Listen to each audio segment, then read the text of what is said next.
পেন্সিলে আঁকা ভালোবাসা। প্রমি: আরে বাবা, এত সরি বলতে হবে না। তুমি কি মনে করেছো আমি আমার আম্মুকে ম্যানেজ করিনি, সবকিছু বুঝিয়ে বলিনি? আমি আম্মুকে সবকিছু বুঝিয়ে বলেছি। তুমি এত টেনশন করো না। প্রান্ত: প্রমি, একটা কথা বলবো, যদি অনুমতি দাও?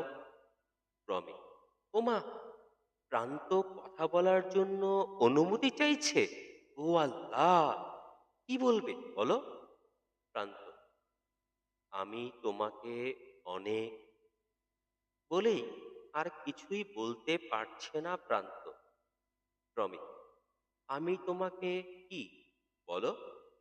প্রান্ত: পৃথিবীর বুকে হয়তোবা আমি প্রথম যে কোনো কিছুতে ভয় পাই না, কিন্তু তোমাকে পুরো কথাটা বলতে আমার আজ ভয় লাগছে।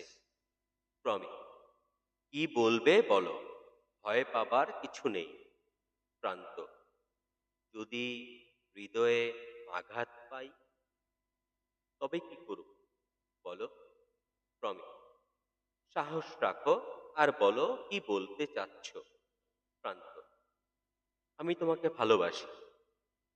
কথাটা শুনতেই প্রমির পুরো শরীর বরফের মতো ঠান্ডা হয়ে গেল। এমনকি মুখ থেকে কোনো শব্দ বের হচ্ছে না প্রমির। প্রত্যুত্তরে প্রমি কি বলবে? প্রমি কি হ্যাঁ বলবে, না না বলবে?